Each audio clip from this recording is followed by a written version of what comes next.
Only humans can clearly imagine a future they don't want, and then continue moving straight toward it. We sit there picturing ourselves, broke, stuck, exhausted, lonely, watching the same shows we're already bored of. And then, instead of changing anything, we just open our phones and scroll like. That vision didn't just hit us in the face. That's not a lack of effort. It's a habit of ignoring what we know is true.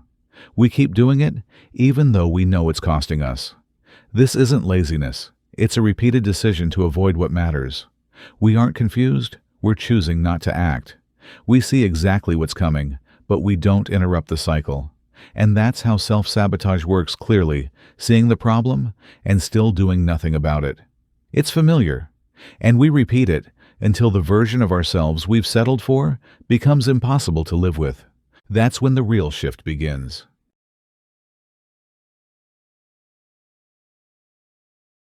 You won't grow until you're tired of yourself.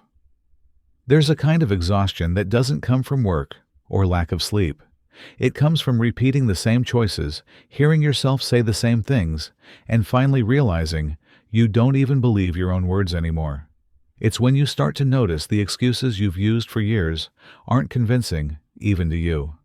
You say, "That's just how I am," but something inside you quietly asks, "What if it's not?" That's the turning point. Not when everything collapses, not when you hit some dramatic bottom, but when you can no longer listen to your own reasoning without feeling it crack. That's when the performance wears thin. You've been showing up as a version of yourself for so long that you've forgotten what it feels like to be honest. You look in the mirror and don't recognize the face, not because it changed, but because it's been covered by a role you've been playing far too well. And eventually, whether early or late, everyone faces this point. You wake up and see that you've been going through the motions, confusing routine with progress, repetition with growth. You've been explaining your behavior, justifying it, getting through the days, and calling that a life. I remember Rohn once said he was working hard, staying busy, doing what he thought was enough. But one day, he looked at his bank account, his calendar, his habits, and realized he was lying to himself. That was the day he stopped accepting busy as a substitute for growth. It wasn't rock bottom. It wasn't burnout. It was simply the moment he got tired of pretending that his current path was working. And when you reach that point in your own life, something shifts. Not externally, but internally. You stop negotiating with your own potential, and you start being honest about what has to change.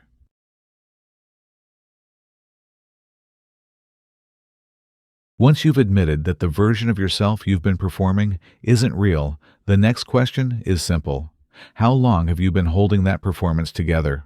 Most people say, "I'm fine," not because it's true, but because it's easier than explaining what they're actually feeling. The phrase has lost all weight. Now it usually means I'm functioning well enough that no one will notice something's wrong. It means I'd rather keep moving than slow down to deal with what hurts. It means I don't want to face it, and I wouldn't know how to fix it, even if I tried. But your nervous system keeps the score.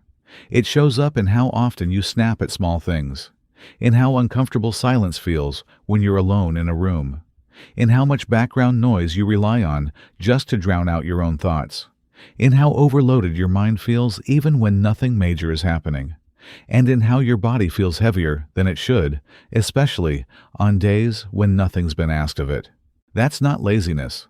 That's the cost of pretending every single day, pretending that you're fine, pretending that this version of you is sustainable, pretending you don't hear that quiet internal signal that keeps saying, "This isn't working."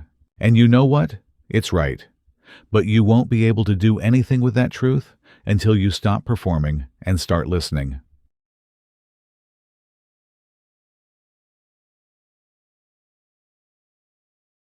Eventually, you stop pretending you're fine, but then you're left with a harder truth. Nothing is really wrong, yet nothing feels right either. It's not that something terrible happened. It's that you've arranged your life to be manageable, efficient, and protected, and now it feels empty. You've removed risk, but in doing so, you've removed purpose. You've checked all the boxes, followed all the advice, built something stable, and yet you catch yourself wondering, why does this feel so flat? Jim Rohn once shared that during his early working years, he was making a steady living. Nothing dramatic. He had a decent income, a routine, and no visible crisis. But then one day, he found himself sitting in his car in a parking lot after work, not wanting to go home, not because home was bad, but because he realized it had no pull. He said, "It wasn't pain that moved me. It was numbness. It was knowing that this can't be it." And that moment he admitted he didn't like the direction his life was headed, not because it was falling apart, but because it was going nowhere. That kind of truth doesn't come with a breakdown. It arrives quietly. It sits next to you when nothing's obviously wrong, just wrong enough to finally say it out loud. And saying it is the beginning. Not the fix, not the plan, but the moment of complete honesty that breaks the pattern. You don't need tragedy to change. You just need to stop lying to yourself about whether your current path has any life left in it.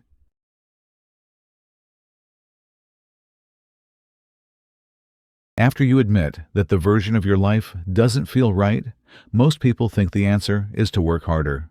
They jump straight into routines, deadlines, or another list of goals hoping structure will fix what's missing. But progress doesn't begin with effort. It begins with honesty. You don't need another challenge. You need to stop ignoring what your results are already telling you.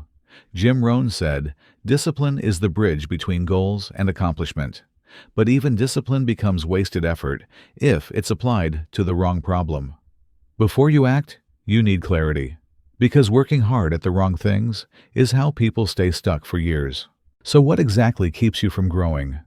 Usually, it isn't one big mistake. It's small daily patterns that quietly protect your comfort and block your potential. You stay busy to avoid thinking. You reach for noise when silence gets uncomfortable. You explain your stress instead of changing your inputs. You hesitate right before risk and call it being responsible. You overplan so you don't have to start. You label fear as fatigue to justify stopping. You stick to habits that look productive but don't challenge you. You surround yourself with people who agree, not people who push you. You repeat what feels familiar even when it no longer serves you. You manage discomfort instead of confronting the root cause. None of these habits look dangerous on the surface, but they're what keep your potential on pause. And at some point, the cost becomes visible. You start to feel tight in your own routine, like you've outgrown a version of yourself you never meant to hold on to this long. And when that discomfort becomes louder than your defense of the status quo, the shift begins.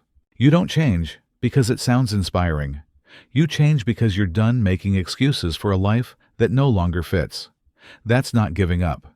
That's growing up.